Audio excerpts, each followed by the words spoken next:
تو ایسے راوی کی جو ہے وہ بدعتی راوی کی روایت ہم کیسے مانیں گے؟ ٹھیک ہے، اور اصول بھی یہی ہے کہ جب بدعتی راوی اگر سکہ ہی کیوں نہ ہو، اگر یہ سکہ ہی ہے، اس لیے اس کی حدیث کو صحیح کہا ہے امام ترمذی نے یا محدثین نے، لیکن یہ بدعتی راوی ہے، اور اس کے بارے میں اصول دیکھیں آپ، یہ فتح المغیث المجلد الثانی جلد نمبر ثانی ہے، اس کا صفحہ نمبر دیکھیں 228، اصول بیان کر رہے ہیں، وَمَنْهُمْ زَائِغٌ عَنِ الْحَقِّ صدوق اللہجۃ، یعنی کچھ ایسے راوی ہیں جو حق سے ہٹے ہوئے ہیں لیکن سچے ہیں، قد جرا فی الناس حدیث، لوگوں میں ان کی حدیث بھی رائج ہے، لکنہ مخذول فی بدعتہ، لیکن اپنے بدعت میں یعنی غلط عقیدے میں یہ کیا ہے؟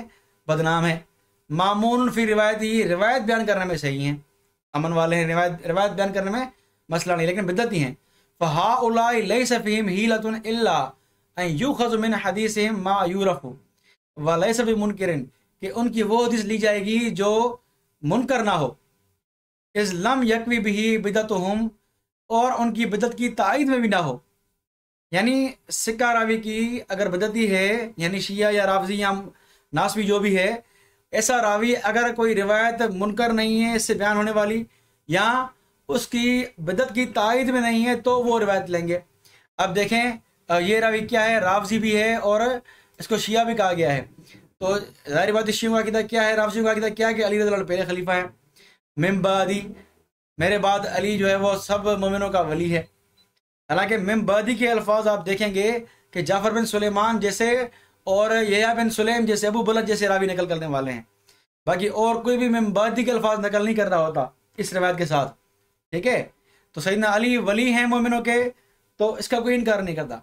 اچھا، ولی سے مراد خلیفہ، تو آپ خود یہ رافضی بھی کہتے ہیں کہ ولی یا مولا ایسا لفظ نہیں ہے کہ جس کا معنی صرف خلیفہ ہی ہو، اس کے متعدد معنی ہیں، تو جب اس کے متعدد معنی ہیں تو ایسی روایت، ایسا لفظ جس کے متعدد معنی ہیں، تو وہ کیسے اس عقیدے میں فٹ ہو سکتی ہیں جو عقیدہ آپ کے اصول دین میں بھی ہے؟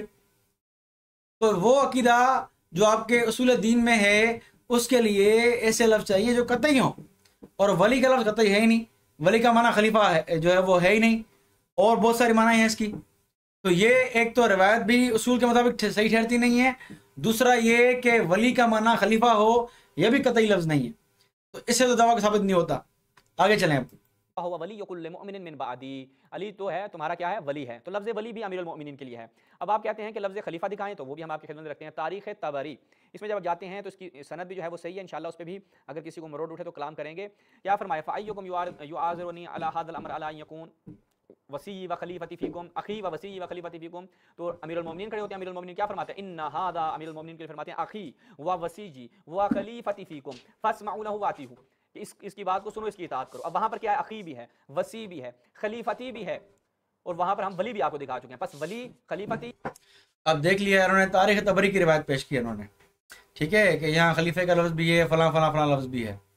اب آئیں دیکھیں کہ یہ پوری روایت، اس کی سند کیا ہے۔ یہ تاریخ الطبری ہے، یہی روایت جو الفاظ پیش کر رہا ہے کہ اکون وزیر علیہ فآخذ برکبتی ثم قال ان ھذا اخی وسیع وخلیفتی فیکم واسمعوا له واتیعوا، یہ روایت پیش کر رہا ہے تاریخ الطبری سے، ٹھیک ہے، جلد نمبر ثانی۔ اب یہ دیکھیں یہ روایت شروع کہاں سے ہوتی ہے، اس کی سند کہاں ہے؟ یہ پوری روایت ہے، یہ صفحہ میرے پاس 321 ہے، پھر 320 319 سے سند بیان ہوتی ہے، اس کی لمبی روایت ہے، اس کو کہتے ہیں دعوت ذی العشیرہ۔ جب اللہ کے نبی صلی اللہ علیہ وسلم کو اللہ نے جو ہے وہ قرآن کی آیت نازل ہوئی، یہ آیت دیکھ سکتے ہیں آپ، وَأَنذِرْ عَشِيرَتَكَ الْأَقْرَبِينَ، یعنی اپنے قریبی جو رشتہ دار ہیں ان کو آپ اسلام کی دعوت دیں، ڈرائیں۔ اب گویا کہ نبی پاک صلی اللہ علیہ وسلم قریبی رشتہ داروں کو ڈرا رہے ہیں، اسلام کی دعوت دے رہے ہیں، اور حیرت کی بات یہ ہے کہ اس دعوت میں لوگ قبول دعوت نہیں کر رہے، دعوت قبول بھی نہیں کر رہے، یعنی اللہ کے نبی کو ہی وہ لوگ نہیں مان رہے رشتہ دار۔ اور حیرت کی بات یہ ہے کہ اللہ کے نبی اپنی نبوت کو تو جو ہے وہ ان کے قبیلے والے نہیں مان رہے، لیکن اللہ کے نبی علی کی خلافت کی بات کر رہے ہیں، یعنی اللہ کے نبی کو ہی لوگ نہیں مان رہے اور اللہ کے نبی علی کی خلافت کی بات کر رہے ہیں، وہ کیسے مانیں گے؟ تو کوئی عقل والا بندہ، کوئی سینس والا بندہ یہ سمجھ سکتا ہے کہ جب کوئی بندہ آپ ہی کو نہیں مان رہا، صلی اللہ علیہ وسلم ہمارے نبی کو ہی نہیں مان رہا، تو ان کے خلیفہ کو کیسے مانے گا، یا ان کی بات کیسے مانے گا کہ تمہارے بعد تمہارا خلیفہ علی ہو؟ تو مانے گا ہی نہیں، ٹھیک ہے۔ تو اللہ کے نبی اس موقع پر یہ بات کر سکتے ہی نہیں ہیں، کیونکہ بات ہو رہی ہے اسلام پھیلانے کی، اور اسلام ان کو دعوت قبول کرنے کی، کہ دعوت قبول کریں۔ دعوت قبول کریں گے تو وہ خلیفہ بنیں گے نا اللہ کے نبی صلی اللہ علیہ وسلم کے. دعوت قبول ہی نہیں کر رہے تو خلیفہ کیسے بنیں گے؟ تو یہاں خلافت کی بات بنتی ہی نہیں ہے. دوسرا یہ کہ اس روایت میں ایک راوی ہے عبد الغفار بن القاسم.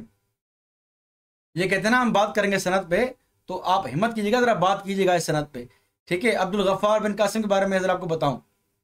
یہ آئے عبد الغفار بن قاسم، یہ آپ کے سامنے ہے کتاب الموضوعات، ٹھیک ہے، ابن جوزی رحمہ اللہ کی، جلد نمبر ثانی ہے اس کا. آپ دیکھ سکتے ہیں اس کا صفحہ نمبر کیا ہے، 10.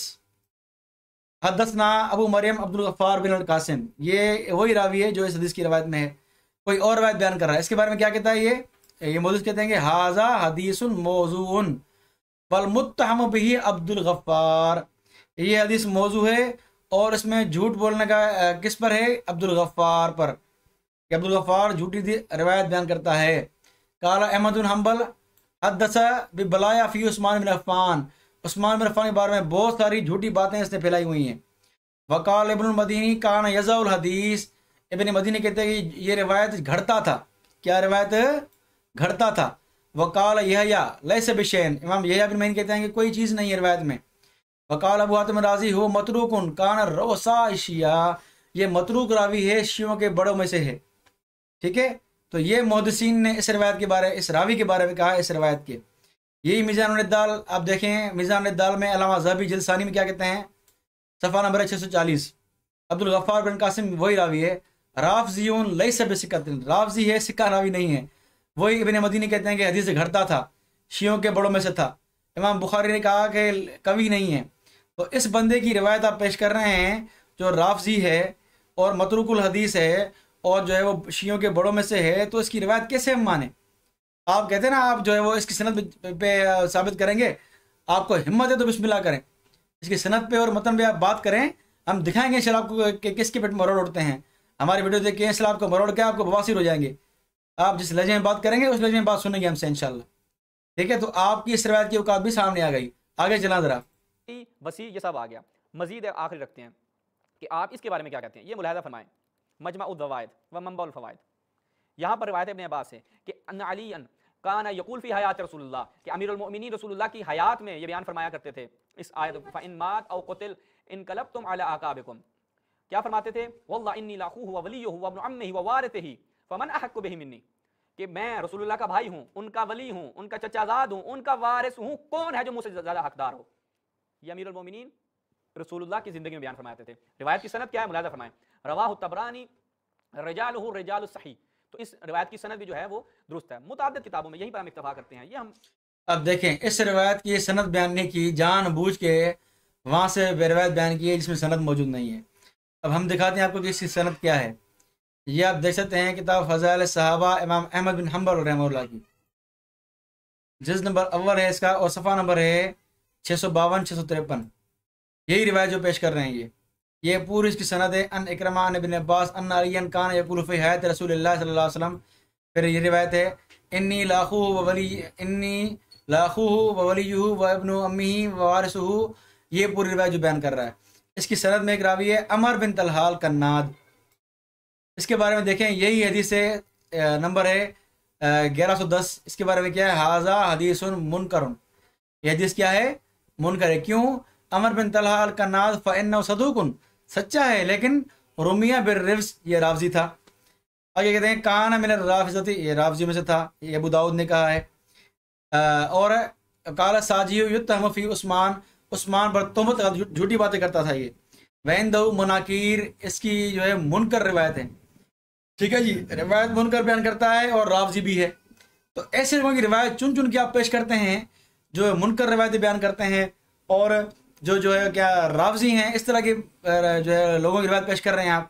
یہ آپ کی علمی حیثیت ہے کہ آپ کا مذہب ثابت ہی ان جیسے منکر اور رافضیوں سے ہے. تو یہ آپ کا حال ہے.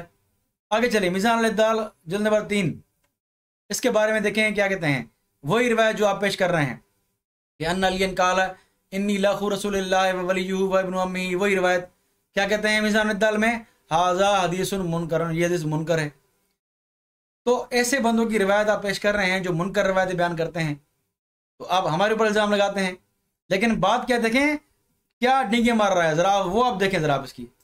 اہل سنت سے ایک معصومانہ سوال ہے، امید کرتے ہیں کوئی آ کر جواب دے کہ ان میں سے کوئی کلمہ بھی آپ کو ابو بکر عمر عثمان کے بارے میں نہیں ملے گا، لیکن امیر المؤمنین کے بارے میں تمام کلمات رسول اللہ نے من کنت مولا سے لے کر ولی، اخی، وسی، وارثی، خلیفتی، سب امیر المؤمنین کے لیے بیان فرمائے، لیکن آپ نے جو بیان فرمایا اس کی حیثیت دیکھ لیے۔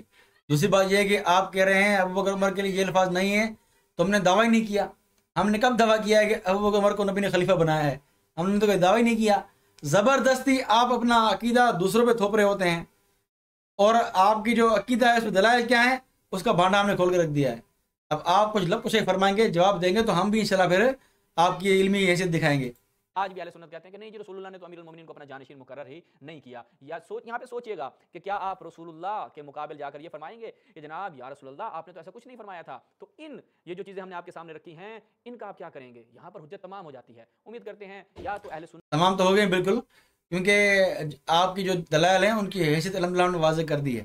بھائی اللہ کے نبی صلی اللہ علیہ وسلم نے کوئی وضاحت سے خلیفہ بیان نہیں فرمایا۔ ہمارے پاس صحیح روایت موجود ہے بخاری کی، حضرت عمر سے بھی روایت ہے، اما عائشہ سے بھی روایت ہے کہ اللہ کے نبی نے خلیفہ نہیں منتخب کیا، نہیں بنایا، کسی کو خلیفہ نہیں بنایا۔ یہ اما عائشہ سے بھی روایت ہے، سیدنا عمر سے بھی روایت ہے، اور صحیح روایت ہے، بخاری مسلم کی روایت ہے۔ تو آپ جیسی ان رافضیوں کی اور منکر روایت کی کوئی حیثیت ہی نہیں ہے۔ ایک تو آپ کا عقیدہ بھی جو ہے وہ اصول دین میں سے ہے، تو آپ کو روایت جو ہے وہ متواتر پیش کرنی چاہیے، اور ساتھ میں الفاظ بھی ایسے ہوں جن کی دوسرے احتمالات نہ نکلتے ہوں، لیکن آپ جو ہے ایسی روایت بیان کر رہے ہیں اس کی حقیقت ہم نے بھانڈا کھول کے رکھ دیا ہے۔ بہرحال آپ علمی اعتبار سے آپ کا مذہب بالکل علمی لاوارث ہے۔ میں شروع سے کہتا آ رہا ہوں، اب بھی کہتا ہوں اور کہتا رہوں گا کہ شیعہ مذہب علمی دنیا میں بالکل لاوارث ہے، ان کا مذہب ثابت ہی نہیں ہے۔ اللہ کرے آپ کو اللہ ہدایت دے۔ وآخر دعوانا الحمدللہ رب العالمین۔